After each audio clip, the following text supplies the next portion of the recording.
मेरे घर में दो बेटे हैं। क्या है मेरे घर में? जम के बोलो, दो बेटे हैं। वाह।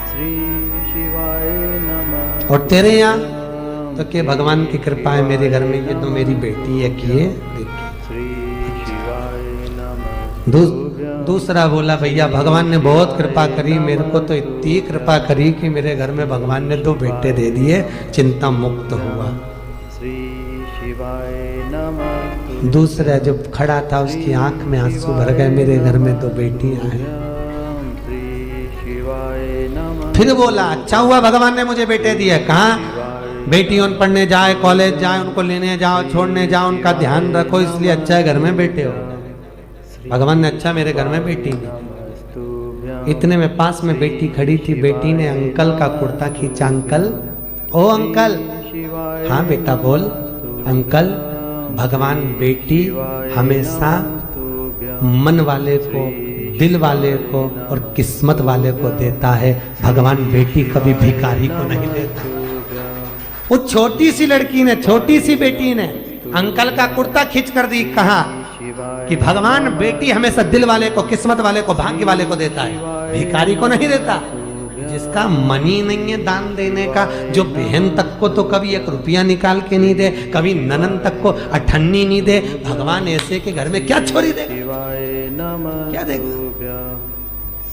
भगवान बेटी उसको देता है जिसका मन बड़ा। बेटी आ रही है देव भाग्य से, और बेटी अपनी किस्मत। एक बार स्वामी विवेकानंद वैष्णो देवी की सीढ़ियां चढ़ रहे थे, एक किसान कंधे पर अपनी बेटी को लेकर जा रहा था, दूसरी बेटी का हाथ पकड़ के जा रहा था। स्वामी विवेकानंद ने कहा बाबा कहाँ जा रहे हो? ऊपर दर्शन करने। तुम्हारे को तुम्हारी बेटी का बोझा लग रहा होगा, लाओ मैं तुम्हारी बेटी को अपने कंधे पर बिठा लेता हूँ, ऊपर जगदम्बा के मंदिर में दे दूंगा, माँ देवी के मंदिर में दे दूंगा। इतने में किसान ने कहा स्वामी विवेकानंद जी, बेटी बाप के कंधे पर बोझा नहीं होती, बेटी जब तक कंधे पर रहती है तो बाप के बोझ को भी हल्का कर देती है, वो बेटियां हुआ करती हैं। बेटी बाप पर बोझा नहीं है। जिस बाप को बेटी बोझा लगे वो बाप नहीं हो सकता। किस्मत वाले। एक बार बेटा अपने माँ बाप को दुखी देख लेगा, पर बेटी कभी अपने माँ बाप को दुखी नहीं देख सकती। थोड़ा सा भी दुख आता है ना तो बेटी कह देती मम्मी अगर तुम्हें यहाँ पर नहीं अच्छा लग रहा तो मेरे यहाँ, मेरे पास चलो, मेरे साथ रहना, मेरे पास में रहना, क्यों चिंता करती हो, चलो मेरे साथ में। वह बेटी होती है। जब तक घर में रहती है ना, कल आप लोग सुनेंगे पार्वती जी की विदाई, जब तक घर में रहती है चहकती रहती है, और जिस दिन चली जाती है तो तुम भी उसका मुंह देखने के लिए तरस जाते हो। बेटियां होती ही ऐसी, बेटी का जीवन होता ही ऐसा। मायके में रहती है तो जब तक कुंवारी रहती है पिताजी के साथ में बैठकर भोजन करती है, बाप के लिए आगे आगे बढ़कर पिताजी थक के आए चाय ला कर दे देगी, जूस बना कर दे देगी, दूध ला कर दे देगी, पापा से पूछ लेगी पापा कुछ थके हुए लग रहे हो, बहुत काम रहता है, मत करा करो इतना, क्यों करते हो पापा, टाइम नहीं मिलता, थोड़ा सा तो घर में रहा करो। बेटी एक ऐसी होती है जो बाप से आगे रहकर पूछ कर उनकी सेवा कर देती है, और एक बहू होती है घर में रहती जरूर है पर पति के लिए सब कुछ कर सकती है, पर जब ससुर थका मांदा आएगा पानी भी लाएगी तो टाइम देख कर लाएगी, चाय भी बनाएगी टाइम देख कर बनाएगी, और विचार करेगी कि सास बना दे तो सबसे अच्छा। परंतु एक बेटी होती है जो समय पर पिताजी को दवाई लेना है, और आज भी बेटी की भले शादी हो जाए पर बार बार फोन लगा कर बोलती है पापा शुगर बढ़ जाएगी, दवाई ले लेना, वो डॉक्टर बहुत अच्छा आया है उससे ले लेना, वो महाराज आए हैं उनसे मिल लेना। बेटी एक ऐसी होती है जो बाप के लिए तत्पर रहती है, बाप के लिए तत्पर। और पर गांव में जब बेटियां ब्याहती हैं, बहुत दूर गांव अगर बेटी को ब्याह दिया, बहुत दूर भेज दिया, तो बेटी भी तरस जाती है अपने माँ बाप से मिलने के लिए, परिवार से मिलने के लिए। और ऐसी कोई माँ नहीं जिसको मायके की याद नहीं आती हो। बूढ़ी से बूढ़ी को भी राखी पर, त्योहार पर, ऋषि पंचमी पर अपने मायके की याद आ जाती है, तो वो भी कह देती है तुम सब मायके चली जाओगी, घर में कोई तो रहे, एक काम करो पाकिट में 4 राखी रख दो, थोड़ी सी कंकु चावल रख दो, मेरे वीरा के लिए, मेरे भाई के लिए भेज दो। भले मैं नहीं जा सकती पर राखी रख के भेज दो। और एक माँ होती है कि बेटी के घर में कोई ना जाए ना, और पूछ लेती है पड़ोसी से, ऐ संक्रांति का त्योहार है, पंचमी का त्योहार है, सामान आ रहा है, तू जा रहा है क्या उस गांव तक? हाँ जा रहा हूँ। क्यों, क्या बात है? मेरी बेटी के थोड़ा सामान दे देना। तुरंत रात को बेसन सेक के लड्डू बना लिए, डब्बा में रख दिए, एक साड़ी रख दी, तो बिछुड़ी रख दी, चूड़ी रख दी, और बेटी को जो अच्छा लगता हो, अगर हैदराबाद के बिस्कुट, मिक्सचर, सेव जो अच्छा लगे वो बांध कर पैकेट में रख दिया और झोला बांध कर दे दिया, ये मेरी बेटी को दे देना। कहना बहुत याद आती है लाडो, कभी तो आ जाया कर। बेटी को आवाज लगाकर बाप, पड़ोसी काका जब आवाज लगाता लाडो, ओ लाडो, बेटी दौड़ कर आती है, मेरे पास वाले अंकल आए हैं। क्या बात है अंकल? ये तेरी माँ ने भेजा है बेटा, तेरे पापा ने ला कर दिया था, ले। बेटी अंदर ले जाती है, डब्बा खोलकर बेसन का लड्डू जब देखती है तो बेटी की आंख में भी आंसू भर आते हैं। माँ सब भूल जाते हैं पर तू नहीं भूल पाती है। बाहर निकल कर आकर कहती है अंकल मेरे पापा कैसे हैं?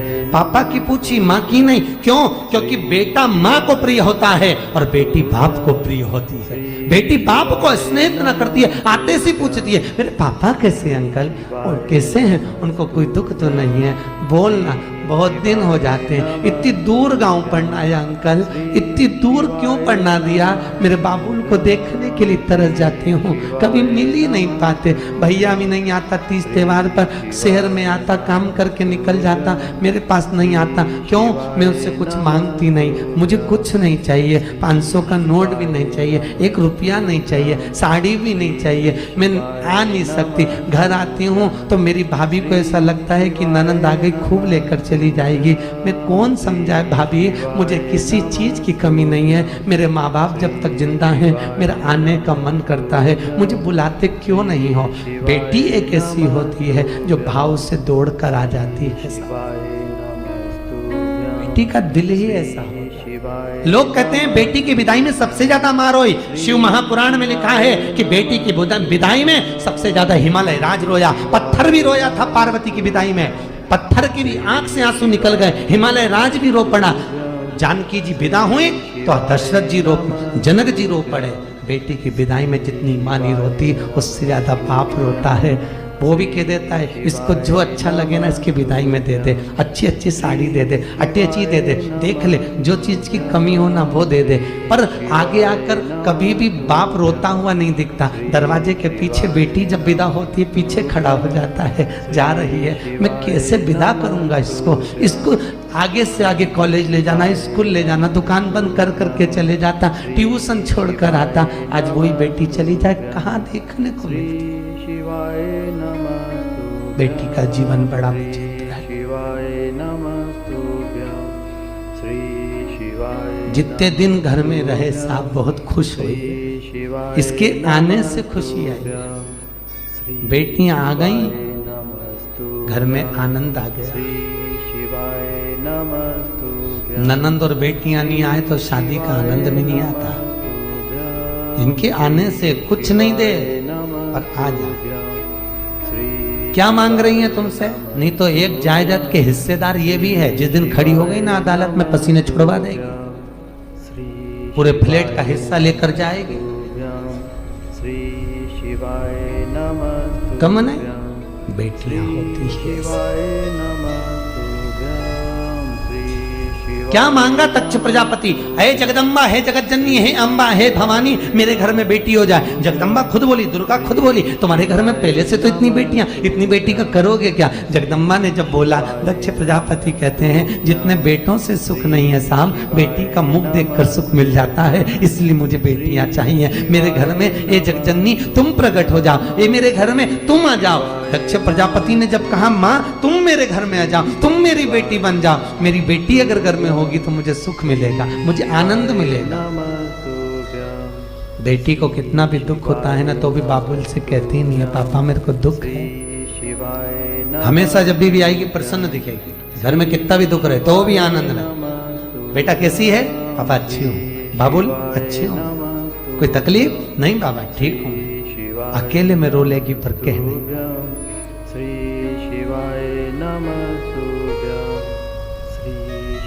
प्रेम रखिए, जितना रख सकते हो स्नेह रखिए। दूसरे घर की बेटियां अपने घर में आती हैं बहुत श्रद्धा लेकर, कितने अरमान लेकर आती हैं। सम्मान करिए। और बहुओं से भी निवेदन है, बेटियों से भी निवेदन है, घर के बुजुर्गों का सत्कार करिए।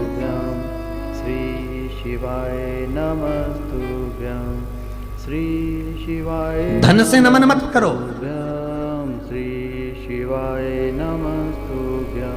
माता पिता का, सास ससुर का पैसा नहीं चाहिए।